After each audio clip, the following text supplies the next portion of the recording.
Buenas noches, mis hermanos y amigos.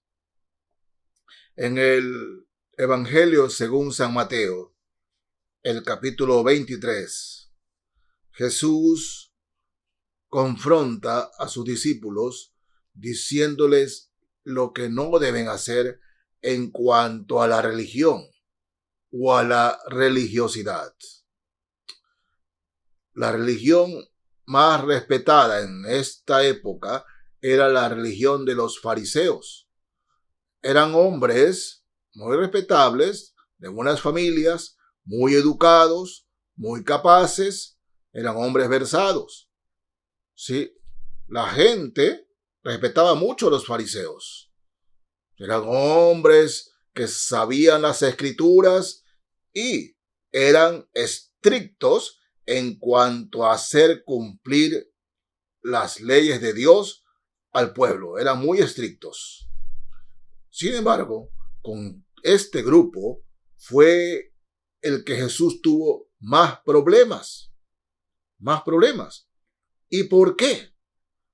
Bueno, leamos aquí. Capítulo 23 de Mateo, desde el verso 1. Nos dice así la palabra del Señor. Entonces habló Jesús a la gente y a sus discípulos diciendo: en la cátedra de Moisés se sientan los escribas y los fariseos. Así que todo lo que os digan que guardéis, guardadlo y hacedlo, mas no hagáis conforme a sus obras, porque dicen y no hacen. Es decir, los escribas y los fariseos se sabían el Pentateuco al revés y al derecho, en la cátedra de Moisés. Ellos sabían de memoria, eran maestros en cuanto a dar clases en la cátedra de Moisés. Y el Señor les dice, bueno, lo que digan que hagan, háganlo, pero no hagan como ellos hacen. Hagan lo contrario de lo que ellos hacen. Sigo leyendo. Porque atan cargas pesadas y difíciles de llevar, y las ponen sobre los hombros de los hombres, pero ellos ni con un dedo quieren moverlas. Antes hacen todas sus obras para ser vistos por los hombres, pues ensanchan sus filacterias y extienden los flecos de sus mantos, y aman los primeros asientos en las cenas y las primeras sillas en las sinagogas. Y las salutaciones en las plazas, y que los hombres los llamen rabí, rabí. Tremendo la palabra del Señor aquí. Dice, atan cargas pesadas y difíciles de llevar. ¿A qué se refiere? Cuando un feligrés iba a hablar con un fariseo, el fariseo, igual que ahora, le dice, has pecado con esto. Bueno, no, tienes que entregar tanto dinero y tanto dinero y tienes esto de penitencia. Le mandaban de penitencia algunas cosas. Tienes que hacer esta penitencia. Sí, por eso el Señor dice, atan cargas pesadas, ¿no? Que tienen que cargar cosas. Algunos dicen que esto no es literal, que hay una carga espiritual aquí. Pero en la historia, sí, hermanos, también era literal. Ellos, los fariseos, tienen que cargar esto de aquí para acá, cárgame esto de aquí para allá. Mandaban eso. Dice, porque atan cargas pesadas y difíciles de llevar y las ponen sobre los hombros de los hombres, pero ellos ni con un dedo la mueven. O sea, los fariseos eran muy especiales. Cargan esto de penitencia para que tus pecados sean perdonados. Carga esto, cárgalo de acá. Así como hacen ahora los sacerdotes.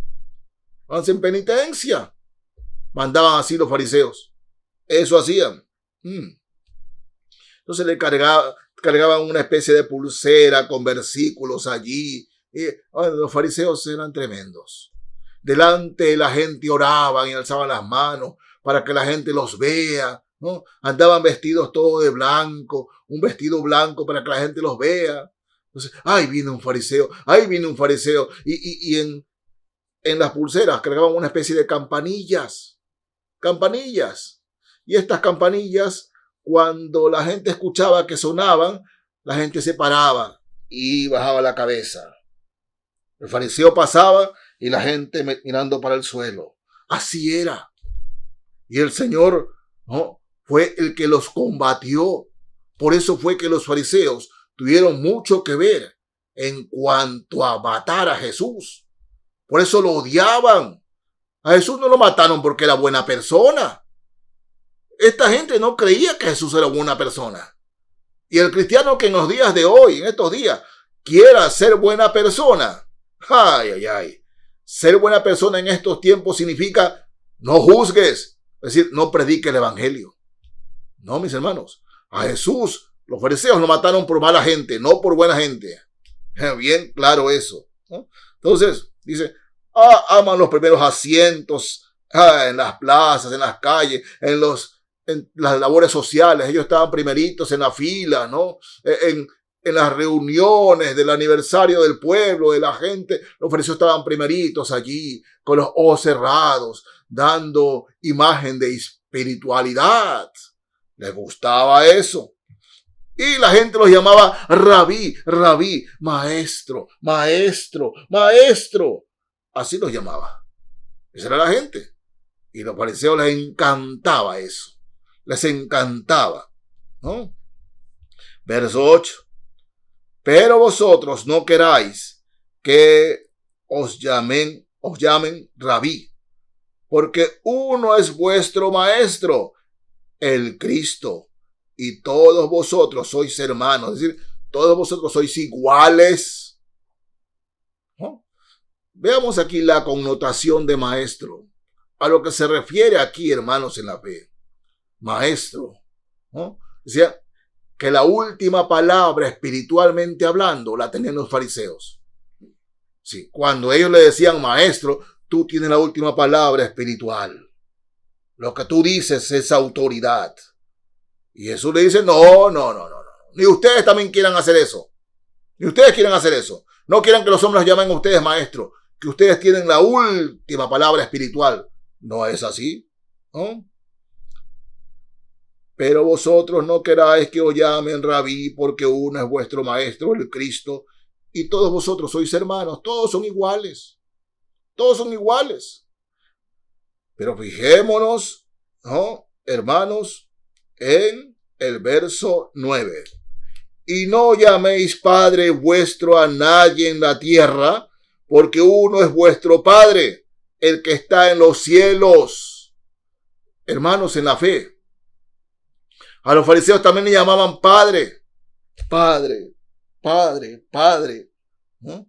Igual que ahora los sacerdotes. Sí. Igual que ahora. Padre, le cogían la mano, le besaban la mano, le besaban la muñeca. Así es en el día de hoy para muchos. Y Jesús lo condena claramente. No llaméis Padre vuestro a nadie. A nadie. Jesús dice, porque todos vosotros sois iguales. Miren, hermanos, la última palabra, espiritualmente hablando, no la tiene ningún hombre en la tierra. Absolutamente ninguno. El único Padre, el que tiene la autoridad espiritual y la última palabra, la primera y la última, el alfa y la omega, se llama Jesús y es su palabra. Es la palabra de Dios.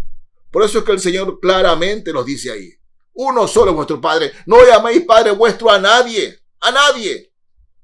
Si usted le llama Padre a un hombre, a cualquiera que sea este hombre, cualquiera, usted está contra lo que Jesús dice aquí. ¿Usted tiene Biblia? Repase en Mateo 23 y estudie por usted mismo, que son palabras de Jesús. No son palabras de cualquiera, son palabras del mismo Señor Jesucristo. Él se opuso a que a los fariseos se les diga maestro, porque reitero, la palabra maestro tenía la connotación en ese momento de decir, maestro, lo que tú digas, tú tienes la última palabra espiritual. Y estos también les gustaba que le llamen padre. Dice, lo que tú digas, padre, padre mío, lo que tú digas, tú tienes la última palabra. Y Jesús dice, ni lo uno ni lo otro, ni maestro ni padre. No llaméis a nadie ni maestro ni padre, porque Él es vuestro maestro, Jesucristo. Solo el Señor Jesucristo. Y por eso dejó su palabra. Es su palabra la que nos juzgará en el último día. Es su palabra y no ningún hombre en particular. Así creamos que es un hombre muy, pero muy respetable. Hermanos amados y amigos, yo les digo una cosa. La palabra de Dios es preciosa, es limpia, pero ¿saben qué también es? Es clarísima. Sé que hay muchos, ¿no? Cuando yo era niño, ¿no? Hablo de la década del 70, era casi prohibido tocar una Biblia. Era prohibido tener Biblia. ¿Saben eso? Porque decían que solamente algunos iluminados podían interpretar la Biblia, que eso no era para cualquiera, y prohibían leerla y hasta tocarla. La prohibían. No dejaban leer la Biblia. Muchos cristianos tenían que vender Biblias escondidas o regalar Biblias escondidas porque eran apedreados. Eran apedreados en los pueblos. Llevaban Biblias para vender o regalar y la gente les tiraba piedra porque los sacerdotes les mandaban a tirar piedra. Que no cojan esa Biblia, que quemen las Biblias. Que solamente ellos eran los iluminados para interpretar las Escrituras. Porque la Biblia es difícil de explicar, no se puede entender. ¿Quién no puede entender estas palabras, hermanos? ¿Quién? Es tan sencillo. La palabra de Dios es tan sencilla que un niño con el corazón humilde puede leerla. Un niño. ¿Cuánto más nosotros, hermanos? Así que no llaméis bajo ningún concepto maestro a nadie, porque la última palabra no la tiene el hombre, la tiene Dios. Y es su palabra la que se debe enseñar y predicar, porque este es el alfa y la omega, el principio y el fin. Y si un hombre predica de Dios, debe predicar la palabra de Dios y no la palabra del hombre. Ningún hombre es un maestro espiritual teniendo la última palabra, pero tampoco ningún hombre es padre espiritual diciendo lo que tú digas, Padre, Padre, lo que tú digas, lo que usted diga, Padre, lo que usted diga, Padre, porque Jesús es claro y se los quiero leer nuevamente. Pero vosotros, 23 de Mateo, 8 y 9, pero vosotros no queráis que os llamen rabí, porque uno es vuestro maestro, bien claro, uno es el Cristo, el Señor Jesucristo, y todos vosotros sois hermanos, es decir, todos vosotros sois iguales. Ninguno de nosotros puede creerse más que los demás, diciendo yo tengo la última palabra de Dios. No. Esta es la palabra de Dios. Esta, la sencilla, diáfana palabra de Dios, la palabra del Señor. Esta, y es por esta palabra que debemos guiarnos y no por palabra de ningún ser humano. Así se crea muy importante. Y fíjense, ¿no? Y el verso 9 se lo repito. Y no llaméis Padre vuestro a nadie en la tierra, porque uno es vuestro Padre el que está en los cielos. Mi Padre, su Padre, está en los cielos. Es el Señor Jesucristo, nuestro Salvador, nuestro Rey. Él es nuestro Maestro, Él es nuestro Salvador, Él es nuestro Señor, y Él es el Alfa y la Omega. Él sí, el primero y el último, el Señor Jesucristo. Él es nuestro Padre y Él es nuestro Maestro. Nadie más. Nadie más. Recuerde esto. Y si tiene alguna duda, abra su Biblia en Mateo 23. porque hay ricos tesoros escondidos allí. A muchas personas se les ha caído la venda de los ojos leyendo Mateo 23, porque Dios les ha hablado y sigue hablando claramente. Que Dios los bendiga, mis hermanos y amigos. Amén.